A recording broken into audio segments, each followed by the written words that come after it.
திடீர்னு அமேசானில் போய் அந்த சர்ச் பட்டன் அமைத்தி ட்ரிம்மர் அப்படின்னு சொல்லி போய் சர்ச் பண்ணி அங்கே ஒரு 10 ட்ரிம்மர் பார்த்து அதில் 11 ட்ரிம்மரை கிளிக் பண்ணி அந்த ட்ரிம்மரை போய் அந்த பைனவ் அப்படிங்கிற ஒரு பட்டனை கிளிக் பண்ணி அதுக்கப்புறமா அது வருமா வராதான்னு சொல்லி வெயிட் எல்லாம் பண்ணி நடுவில் அமேசான் பிரைம் போட்டுக்கலாமல்லடா அப்படின்னால யோசிச்சு ஒரு வழியாக வந்துருச்சு. வந்ததுக்கப்புறமா உட்காந்து டான் டான் டான் டான்னு பிஜிஎம் எல்லாம் போட்டு அன்பாக்சிங் பண்ணி அழகாக இருக்குது சூப்பர் அப்படி இப்படின்னா டைலாக் எல்லாம் சொல்லி அதுக்கப்புறம் எப்படியோ அங்கே ஒரு சார்ஜர் இருக்குடா அப்படின்னு சொல்லி பார்த்து கண்டுபிடிச்சி அந்த சார்ஜர் எடுத்து அந்த பிளக்ல எல்லாம் சொருகி நடுவில் ஆண்டவா இதனால கரண்ட் பில்லாம் ஏறி இருக்குதான்னு சொல்லி பயங்கரமாக வேண்டி அப்புறம் சுவிட்சை ஆன் பண்ணி விட்டுட்டு அதுக்கப்புறம் ஒரு 2 மணி நேரம் வெயிட் பண்ணிட்டு அதுக்கப்புறம் வந்து சார்ஜாக இருக்கும் போல தெரியுது சுவிட்சை ஆஃப் பண்ணிடலாம் அப்படின்னு சொல்லி சுவிட்சை ஆஃப் பண்ணிட்டு கழட்டி எல்லாம் விட்டுட்டு இப்போ சரி எடுத்துகிட்டு போயிடலாம் நம்ம பொசிஷனுக்கு அப்படின்னு போய் பொசிஷனுக்கு போய் நின்னதுக்கப்புறமா வந்து சரி ட்ரிம் பண்ணலாம் அப்படின்னு சொல்லி பார்க்கல.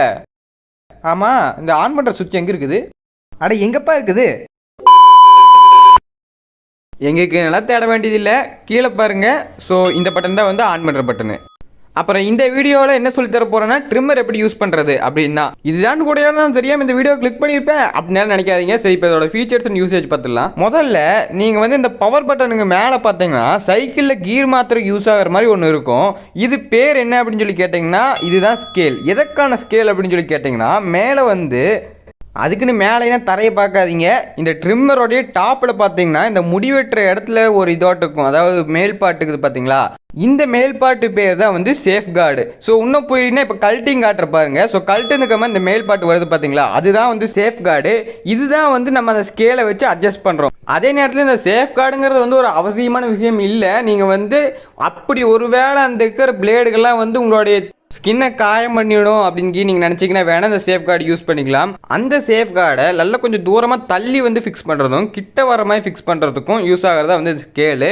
அதாவது ஸ்கேலில் ஒரு வேளை 10 நல்லா வச்சிங்கன்னா அந்த சேஃப் கார்டு பார்த்தீங்கன்னா நல்லா தள்ளி தூரமாக வந்து ஃபிக்ஸ் ஆகும். அதே ஒரு வேளை 1 நல்லா வச்சிங்கன்னா கொஞ்சம் கிட்ட இருக்கும் பிளேடுக்கு. இதெல்லாம் உங்களோட கம்ஃபர்ட்டுக்கு ஏற்ற மாதிரி நீங்கள் வச்சுக்கலாம். ஸோ எந்த ப்ராப்ளம் கிடையாது. நெக்ஸ்ட் வந்து ட்ரிம் பண்ணுற முறை, அதாவது வந்து நிறையா பேர் வந்து ஸ்டார்டிங் பண்ணுவாங்க. அதாவது வந்து அந்த ட்ரிம்மரை வந்து இப்போ நீங்கள் தாடி சேவ் பண்ணுறீங்களோ முடிய இது பண்ணுறீங்களோ அது மேட்டரே கிடையாது. கீழேருந்து மேலே கொண்டு போகாமல் மேலேருந்து கீழே வந்து ட்ரிம்மரை கொண்டு போய் ட்ரிம் பண்ணுவாங்க. அது வந்து தப்பு. கீழேருந்து தான் வந்து மேலே கொண்டு போகணும், அதுதான் முறை. சரிங்களா? ஸோ இதுதான் வந்து நிறைய பேருக்கு டவுட்டாக இருக்கும். இது கிளியராக இருக்கும்னு நான் நம்புகிறேன். அண்ட் ஸோ இந்த வீடியோ உங்களுக்கு யூஸ்ஃபுல்லாக இருந்தால் மறக்காமல் நம்ம சேனல் சப்ஸ்கிரைப் பண்ணிடுங்க. And it's bye from pencil tech YouTube channel.